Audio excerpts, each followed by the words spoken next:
कहते हैं कि परिंदों को मिलेगी मंजिल एक दिन, ये फैले हुए उनके पर बोलते हैं। परिंदों को मिलेगी मंजिल एक दिन, ये फैले हुए उनके पर बोलते हैं। और वही लोग रहते हैं खामोश अक्सर, जमाने में जिनके हुनर बोलते हैं, जमाने में जिनके हुनर बोलते हैं। साथी चलिए आज की ये क्लास स्टार्ट होती है। जैसे कि आप देख रहे हैं हमारा आज का ये टॉपिक है, वो टॉपिक रहेगा रीट 2022 कैसे हम क्लियर करें। तो जो अनुभव हमने प्राप्त किए हैं, इससे पहले आपको पता है कि आरटेट राजस्थान के अंदर हुआ करता था। आरटेट राजस्थान में 2 बार हुआ है, दोनों बार का आरटेट हमने दिया है और पहली बार में हमने अच्छे नंबरों के साथ में आरटेट फाइट किया है। उसके बाद में जो ग्रेड 3 की भर्ती हुई थी, आपको पता है कि आरटेट के समय आरटेट के अलावा एक भर्ती और हुआ करती थी, तो उस एग्जाम में भी अच्छे नंबर आए थे हमारे और हमारा नंबर भी आया है, सिलेक्शन भी हुआ, नौकरी भी की है। उसके बाद में पुणे तैयारी करी, फिर पुणे हम लेक्चरार में नंबर आया है। और ये सारी जो एक हमारी पूरी एक यात्रा रही है, इसमें हमने कहीं पर भी कोचिंग का सहारा नहीं लिया। क्यों? क्योंकि हमारे साथ में कुछ ऐसी स्थिति थी कि हम कोचिंग कर नहीं सकते थे। हमारी भी बहुत इच्छा थी कि एक बार हम भी कोचिंग ज्वाइन कर लें। कोचिंग से क्या होता है कि हमें एक रास्ता मिल जाता है, एक मार्गदर्शन हमारा हो जाता है सही समय पर, वो बहुत ही जरूरी होता है। लेकिन हम अपने हिसाब से करते रहे क्योंकि स्थिति ऐसी नहीं थी कि हम कोचिंग कर सके उस हिसाब से तत्कालीन समय को देखते हुए। लेकिन आपके साथ में ऐसी स्थिति नहीं हो, आप कोचिंग कर सकते हैं, एक बार ज्वाइन जरूर करें जिससे कि एक रास्ता मिल जाए। चलिए साथियों, यहां पर हम आपको बताने वाले हैं कि किस प्रकार से आप तैयारी करें। तो सबसे पहले यहां देखिए, हम रीट लेवल फर्स्ट की बात करने वाले हैं। आपको पता है कि रीट लेवल फर्स्ट में आपके साइकोलॉजी की हम बात कर रहे हैं। सबसे पहले इसमें 30 क्वेश्चन आपके साइकोलॉजी के आने वाले हैं। कितने क्वेश्चन हैं साथियों? 30 क्वेश्चन। अब 30 क्वेश्चन जो साइकोलॉजी के हैं, इनको कैसे तैयार करें ये आपको समझना है। यदि आप बहुत अच्छी तैयारी करना चाहते हैं, आपके पास समय पर्याप्त है, तो साथियों यहां पर मैं आपको एक बोनस के रूप में बात कहना चाहूंगा। आप साइकोलॉजी के लिए 11वीं और 12वीं की जो किताब है साइकोलॉजी की, वो किताब आप कहीं से भी परचेज कर लें, किताब आप ले लें, ठीक है। कि इन बुक्स में आपको ऐसा मैटर मिलेगा जो आपको गाइड में नहीं मिलेगा, ठीक है। हालांकि इस चैनल के माध्यम से हम पूरा साइकोलॉजी का कोर्स करवाएंगे और 11वीं और 12वीं की जो किताबें हैं उनके नोट्स हम बना रहे हैं, वो बहुत जल्द आप तक पहुंच जाएंगे वीडियो के माध्यम से और आपके ऑडियो के माध्यम से, पीडीएफ के माध्यम से, सभी प्रकार से आपके पास पहुंच जाएंगे। लेकिन आप भी प्रयास करें कि आप ये पुस्तक एक बार पढ़ लें। जो टॉपिक आपके सिलेबस में चलता है उनको आप पढ़ेंगे। इसके बाद में इसके अलावा आप एक कोई गाइड ले लें, ठीक है। जैसे मान लो आपने लक्ष्य की गाइड ले ली, तो लक्ष्य की गाइड में भी यदि साइकोलॉजी है तो वो आप पढ़ लेंगे। आप ज्यादा किताब नहीं रखें, आप केवल 2 किताब के लिए मैं आपको यहां पर बोलूंगा, तो आप 30 नंबर पक्का कर सकेंगे। 2 किताब को अच्छे से ढंग से पढ़ना है। इसमें आप एक तो आप जैसे आपके पास ये हो जाएंगी किताब, इसके अलावा आप ले सकते हैं फर्स्ट रैंक, ठीक है। फर्स्ट रैंक की किताब आप ले सकते हैं और इसके अलावा आप अपनी पब्लिकेशन की ले सकते हैं, धीर सिंह जी की, ठीक है। इनमें से आप कोई भी एक किताब ले लें और इसके अलावा आपके पास 11वीं 12वीं की किताबें हो जाएंगी। इनको आप ढंग से पढ़ें, अच्छे से पढ़ें। यदि आप हमारे चैनल पे यहाँ पर ये पूरी तैयारी करना चाह रहे हैं साइकोलॉजी या संस्कृत की, तो आपको ये बिल्कुल भी किताब लाने की भी आवश्यकता नहीं पड़ेगी, क्योंकि हम यहाँ पर पूरा मैटर आपको उपलब्ध करवा देंगे। अन्य किताब से पढ़ने की आवश्यकता बिल्कुल भी आपको नहीं रहेगी। फिर भी यदि आप चाहते हैं कि सर हमें तो किताब बताइए, तो मैंने यहाँ पर बता दिया है, इनमें से आप किताब ले सकते हैं। वैसे आपको लोग बहुत सारी किताब बता देंगे, बाजार में बहुत सारी किताब मिल जाएंगी, लेकिन तैयारी, मजबूत तैयारी उसको कहते हैं। किताब चाहे आपके पास एक हो, लेकिन वो किताब आपको याद होनी चाहिए। किताब होने से मतलब नहीं है साथियों, किताब तो आपके पास 10 हो सकती है, बहुत सारे नोट्स आपके पास हो सकते हैं, लेकिन याद कितना है वो है इंपॉर्टेंट। एग्जाम में सफल वही लोग होते हैं जो दिमाग में यहां पर किताब होती है। आपके पास किताब होने से मतलब नहीं है, दिमाग में आपके पास कितनी किताबें हैं, दिमाग में आपके पास कितनी चीजों को आप सीख चुके हैं, आपने दिमाग में कितनी किताबों को ग्रहण किया है, अधिगम कितनी किताबों का हुआ है, कितनी किताबें आपको याद हैं, वो है इंपॉर्टेंट। इसलिए याद करने पर जोर दें, समझने पर जोर दें, ठीक है। जो चीजें समझ में नहीं आ रही है उनकी ट्रिक बनाइए, कैसे भी याद करिए, लेकिन याद करिए, रोजाना पढ़िए। आप एक एक टॉपिक को ले लीजिए, डेली पढ़िए आप, फिर आप 30 नंबर पक्के कर सकोगे, ठीक है। ये अलग अलग रणनीति आपको बनानी है। 30 नंबर की रणनीति हो गई साइकोलॉजी की, ये का यही काम आपको रीट लेवल सेकंड वालों को करना है, क्योंकि सेम स्थिति है, यहां भी साइकोलॉजी है, बराबर नंबर है, 30-30 क्वेश्चन आपके आने वाले हैं, तो यहां पर भी रणनीति आपकी इसी प्रकार से आपको बनानी होगी। मैं दोनों को साथ में लेकर चल रहा हूं, जहां पर अंतर होगा वहां पर मैं अंतर आपको स्पष्ट बता दूंगा कैसे तैयारी आपको करनी है। अब हम बात करते हैं अगले बिंदु पर। यहां पर भाषा की बात आती है, इधर भी भाषा है आपकी बराबर स्थिति चल रही है। यहां आपकी भाषा 2 लेनी होती है साथियों, यहां पर आप 2 भाषाओं का चयन करेंगे। अब आप सोच समझ के अच्छे से भाषा का चयन करें, जो भी भाषा आपको चयन करनी है उसी में तैयारी करनी है। फिर आपको एक बार निर्णय ले लिया तो फिर आपको उस निर्णय से फिसलना नहीं है। लोग चाहे कुछ भी कहते रहें, क्योंकि तैयारी आपको करनी है, संकल्प आपका है, निर्णय आपका है, तो मजबूती से उसको पूरा करो, ईमानदारी से उसके साथ में रहो। ठीक है, आपने सोच लिया कि मुझे संस्कृत हिंदी लेनी है तो संस्कृत हिंदी ही लो, चाहे कोई मना करे तो भी मत चेंज करो। जब आप अपने निर्णय पर नहीं रहोगे तो आप कैसे कर पाओगे फिर आगे, बताइए आप। ठीक है, तो आपने जैसे मान लो कि संस्कृत ले ली, इधर आपके पास संस्कृत है, लेवल सेकंड वालों के पास संस्कृत है, यहां पर आप अंग्रेजी भी ले सकते हो, लेकिन मैं आपसे कहूंगा कि भाई संस्कृत ही लो, और संस्कृत के बाद में आप हिंदी लीजिए, इधर भी आपकी हिंदी हो जाएगी। ये लैंग्वेज का काम हो गया, 60 नंबर का मैटर है दोनों लैंग्वेज का। अब साथियों आप जानते हैं कि यदि भाषा की बात करें तो सबसे ज्यादा नंबर दिलाने वाली भाषा है संस्कृत भाषा, और जिसकी संस्कृत भाषा अच्छी होती है वो हिंदी अपने आप अच्छा कर लेता है, कोई दिक्कत नहीं आती है, क्योंकि काफी सारा मैटर उनमें मैच करता है। अब इसमें आपको पता होगा सिस्टम क्या है, 30 क्वेश्चन जो आते हैं इनमें 15 + 15 का सिस्टम आपको याद रखना है। 15 नंबर की ग्रामर होती है इसके अंदर, और 15 नंबर में आपके शिक्षण विधियां होती हैं। शिक्षण विधियां की आपके 3 यूनिट हैं, 3 यूनिट के अंदर आपको कुछ टॉपिक्स हैं, उनको पढ़ना होगा, आपको तैयार करना होगा। इसके अलावा ग्रामर के टॉपिक हैं आपके 10-15 टॉपिक हैं, वो आपको एक एक बिंदु को लेकर के पढ़ाई करनी है। हालांकि पूरा कोर्स आपको यहां पर चैनल के माध्यम से मिल जाएगा, तो आपको कहीं घबराने की आवश्यकता नहीं है, कहीं इधर उधर जाने की आवश्यकता नहीं पड़ेगी, सब कुछ यहां मिल सकता है आपको। यदि आप चैनल से जुड़ जाते हैं तो आपको सारी चीजों की जानकारी समय समय पर मिलती रहेगी। ठीक है, तो ऐसे करके आप यहां पर रणनीति बना लीजिए। संस्कृत के अंदर जैसे मान लो शब्द रूप हैं, धातु रूप हैं, अव्यय हैं, प्रत्यय हैं, समास है, संधि है, कारक हैं, प्रत्यय हैं, इनको एक एक टॉपिक को लीजिए आप। जैसे शब्द रूप ले लिया और धातु रूप ले लिया, तो आपको पता शब्द रूप और धातु रूप जो हैं वो उन बच्चों के लिए कठिन माने जाएंगे जो काफी समय से संस्कृत को छोड़ चुके हैं। तो आपको क्या करना है, आपको डेली पाठ करना है। ठीक है, जैसे राम शब्द ले लिया, राम राम राम रामम राम रामान, ऐसे पाठ करते रहिए। बालक शब्द ले लिया, हरि शब्द ले लिया, गुरु शब्द ले लिया, ऐसे धातु पढ़ते रहिए। पठति पठतः पठन्ति, पठसी पठतः पठत, पठामी पठावे पठामे, पाठ करते रहिए, पाठ करते रहिए। रोजाना 10-15 मिनट का पाठ करिए, हनुमान चालीसा की तरह याद हो जाएगा।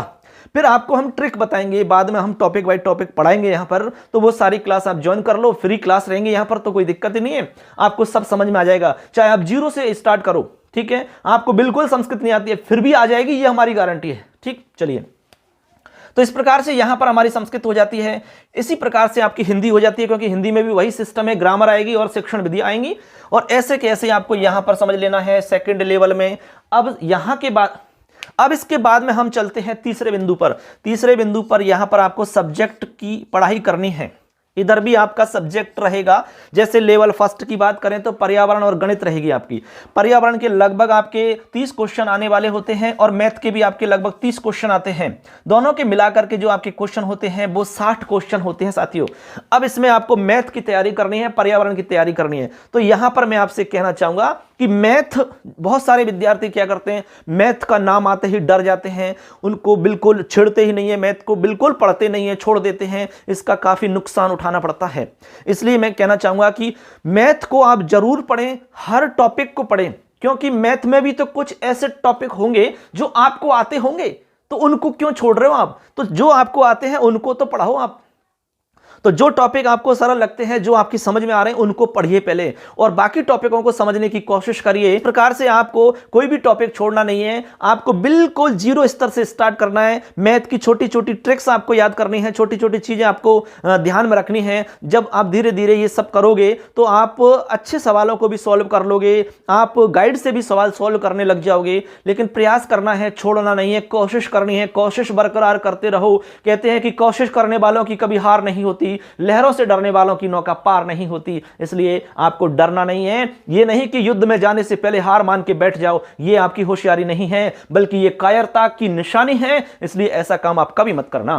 तो यहां पर हो गया, पर्यावरण का आपको अध्ययन करना है, गणित का आपको अध्ययन करना है, जितनी भी आपकी प्रश्नावली है, जितने भी तरह के यहां पर सवाल आते हैं, वो सारे के सारे आपको एक बार पढ़ने होते हैं। अब लेवल सेकंड की हम बात करें साथियों, यहां पर देखिए एसएसटी आपको पढ़नी है, और एसएसटी नहीं है किसी के पास तो साइंस मैथ आपके पास रहेगी। तो यहां पर आपको साइंस पढ़नी है और मैथ पढ़नी है। स्थिति सेम है दोनों में, ठीक है, यहां भी आपके दोनों 60 नंबर के आपके ये आने वाले होते हैं, 60 क्वेश्चन होते हैं, 1 नंबर का 1 क्वेश्चन आपका होता है।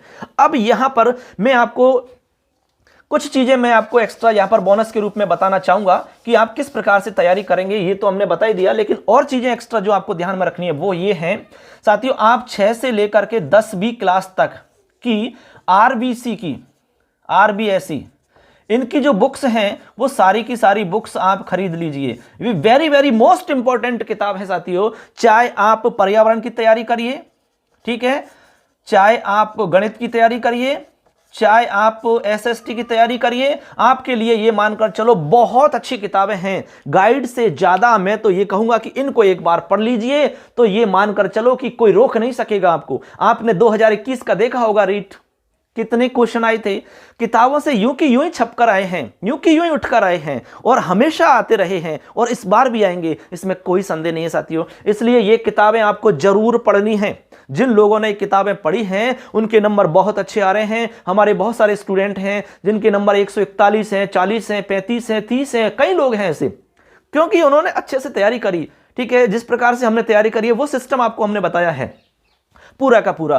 तो ऐसे करके आपको तैयारी करनी है। तो यहां पर आपको किताबें सारी आपको लानी है, इन किताबों का अध्ययन करना है। अध्ययन करने के बाद में उनमें से नोट्स आपको तैयार कर लेने हैं, फिर लास्ट में उन नोट्सों को आपको पढ़ना है। तो कहने का मतलब आरबीसी की जो बुक्स हैं 6 से लेकर के 10वीं तक की, ये सारी किताब आपके पास होनी चाहिए। गणित की भी किताब ले लो आप, क्योंकि उसमें बिल्कुल जीरो लेवल से बहुत ही सरल तरीका से समझाया होता है। उनको पढ़िए आप, गणित को पढ़ लिया, पर्यावरण को पढ़िए, सामाजिक ज्ञान की किताबें ले लीजिए, उनको भी पढ़िए, और यहां पर गणित भी तैयार हो जाएगी। साथ साथ में विज्ञान की किताब ले लो, विज्ञान पढ़ लिया उनमें से। तो ऐसे करके आपका मैटर अच्छे से तैयार हो जाएगा, बिल्कुल भी दिक्कत आपको नहीं आएगी। तो यहां पर हमने कुछ तरीका आपको बताए हैं, कुछ पॉइंट आपको ध्यान में रखने हैं। वो ये हैं कि आप देखिए, सबसे पहले तो बुक्स पढ़ेंगे सब, ठीक है, यानी कि बुक्स आपको पढ़नी है 6 से 10 तक की, ये तो कंपलसरी है, ये पढ़नी ही है। इसके अलावा आपके पास एक गाइड होगी, तो मैं गाइड आपके लिए लक्ष्य के लिए बोलूंगा। लक्ष्य की गाइड सबके पास होनी चाहिए। उस गाइड का सहारा लेकर आपको अध्ययन करना है, लगातार आपको पढ़ाई करनी है, डेली आपको पढ़ाई करनी है, ठीक है। नियमित पढ़ाई होनी चाहिए। नियमित पढ़ाई जब तक होगी नहीं तब तक आप कुछ भी नहीं कर सकोगे। अब कितनी पढ़ाई करनी है तो ये तो आप खुद ही डिसाइड कर लो। लगभग आप 10 घंटे के आसपास तो पढ़ाई करोगे, तभी जाके सब मैटर कवर हो पाएगा, ठीक है। तो ऐसे करके आपको ये करना है। हमने कहा कि भाई साइकोलॉजी की जो किताबें हैं 10वीं की, 11वीं की और 12वीं की किताबें वो भी आपको ले लेनी है, ठीक है। तो ये सारी चीज आपके पास होनी चाहिए। उसके बाद में आप जैसे डेली पढ़ाई करते हैं तो स्टडी के समय आपको बनाने हैं नोट्स खुद के, ठीक है। आपके खुद के नोट्स होने चाहिए, खुद के नोट्स तैयार होने चाहिए। जो भी टॉपिक आपने पढ़ा, जैसे मान लो आपने मनोविज्ञान पढ़ा साथियों, मनोविज्ञान पढ़ा, तो आप मनोविज्ञान जैसे टॉपिक पढ़ा आपने बाल विकास, तो बाल विकास में आपको जो भी इंपॉर्टेंट लगता है उसके आप नोट्स बना लीजिए, ठीक है। नोट्स बना लिए, अब उन नोट्सों को जब रोजाना पढ़ते हो तो आपको पता है कि सब याद हो जाएंगे, एक एक चीज आपके दिमाग में फिट हो जाएगी। ऐसे आप जैसे मान लो संस्कृत पढ़ते हैं तो संस्कृत के अंदर भी नोट्स बनाने हैं आपको, हिंदी पढ़ते हैं तो हिंदी के अंदर भी नोट्स बनाने हैं, एसएसटी पढ़ते हैं तो एसएसटी के नोट्स बनाने। एक रफ रजिस्टर ले लो, उसमें जो भी इंपॉर्टेंट लगता है उसको लिख दीजिए, ठीक है, लाइन ऐसे करके, एरो करके, ये आपका शॉर्ट नोट्स हो जाएंगे। अब जो शॉर्ट नोट्स हैं उनको सिर्फ आप ही पढ़ पाओगे, क्यों? क्योंकि आपने बिल्कुल ही शॉर्ट में बनाए हैं, तो आप ही समझ सकते हो उनको। तो ऐसे आप बनाइए जिससे आप खुद समझ सकते हैं, उसी हिसाब से बनाइए आप। तो इस प्रकार से आप यदि तैयारी करते हैं तो ये हमारी गारंटी है कि 2022 में जो रीट होगा उसमें आप भी सिलेक्शन के उस लाइन में होगी, ठीक है। जो सिलेक्शन की लाइन होगी उसमें आप भी खड़े रहेंगे, ये हमारा वादा है, विश्वास है। यदि आप इस तरीका से तैयारी करते हैं तो कोई दिक्कत नहीं आएगी आपको। यहाँ पर हम आपको विशेष रूप से यहाँ पर साइकोलॉजी और संस्कृत की क्लास यहाँ पर हम स्टार्ट कर रहे हैं। साइकोलॉजी की क्लास स्टार्ट है, आप वीडियो देख सकते हैं। यहाँ पर आपको लगातार क्लास मिलेंगी, 2 क्लास हमने डाल दी है, तीसरी क्लास आपको आज शाम को मिल जाएगी। और संस्कृत की क्लास आपको 1-2 दिन में स्टार्ट होने वाली है। तो 2 चीज की तो हम पूरी गारंटी ले रहे हैं, और बाकी जो सब्जेक्ट हैं इनका मैटर आपको मिलेगा, ठीक है। इनकी मोस्ट इंपॉर्टेंट मैटर आपको मिलेगा, प्रैक्टिस सेट आपको मिलेंगे, और भी सब्जेक्टों के हमारी बुक्स भी है, उस बुक्स को भी आप पढ़ सकते हो। उसका लिंक मैं डिस्क्रिप्शन में दे दूंगा, यहां से भी आप डाउनलोड कर सकते हो, फ्री हम दे रहे हैं। अच्छे से तैयारी करिए। तो चैनल को सब्सक्राइब कर लो जिससे कि सारी जानकारी आपको मिलेगी, और घंटी के निशान को भी दबाइए जिससे कि हर वीडियो का नोटिफिकेशन आपको पहुंच जाएगा। तो इस प्रकार से हमने चर्चा की 2022 में जो रीट है उसको आप कैसे क्लियर कर सकते हो, क्या रणनीति आपकी रहनी चाहिए। बिना रणनीति के आप तैयारी करोगे तो कभी भी सफल नहीं होगे। ये आप देख सकते हो 2021 वाले आपके साथियों से पूछ सकते हो जिनकी बहुत अच्छी तैयारी थी, लेकिन वो तैयारी अस्त व्यस्त तरीका से थी, तो उनके नंबर आपको पता 110-15 पर अटक गए। क्यों? और जिन्होंने व्यवस्थित तरीका से तैयारी करी, 3 महीने तैयारी करी, और किसी ने 3.5 महीने तैयारी करी, किसी ने 4 महीने तैयारी करी, उनके नंबर आप देखेंगे तो आप सोचेंगे यार इतने नंबर कैसे आ गए। वो कारण है व्यवस्थित तरीका से तैयारी करने का। तो आप सिस्टमेटिक तरीका से तैयारी करो, निश्चित रूप से आप भी 130-40 तक नंबर आप भी ला सकते हो। बहुत बड़ा काम नहीं है, कोई बहुत बड़ा काम नहीं है। जब आप 115-20 ला सकते हो तो 10-15 नंबर और बढ़ाने हैं, तो अपनी तैयारी को व्यवस्थित करना है। सिर्फ यहीं पर गड़बड़ी हुई है, तो आपको वो गड़बड़ी इस बार नहीं करनी है। तो आपके लिए, सबके लिए शुभकामनाएं हैं। 2022 की रीट निश्चित रूप से आप पास करोगे और आने वाले समय में आप स्कूलों में शिक्षक बनोगे। और अंत में यही कहना चाहेंगे कि खिलते रहो गुलाब की तरह, हर गम से रहो आजाद, दुखों का करना पड़े ना तुम्हें सामना। यही है हमारी शुभकामना, यही है हमारी शुभकामना। अच्छे से तैयारी में जुट जाइए, लग जाइए। अभी तक तैयारी नहीं करी है तो अब से करिए। यदि आपका कोई भी प्रश्न है, कोई भी डाउट है, किसी भी प्रकार का शंका, समाधान, कुछ भी आप करना चाहते हैं तो आप जाइए कमेंट में, अपना सवाल टाइप करिए। निश्चित रूप से आपको जवाब मिलेगा, समाधान मिलेगा। हम पूरा प्रयास करेंगे कि आपकी समस्या का समाधान हो जाए। मिलेंगे नेक्स्ट वीडियो के साथ में, नेक्स्ट जानकारी के साथ में। तब तक के लिए जय हिंद, जय तु भारतम, वंदे मातरम। धन्यवाद। जय हिंद।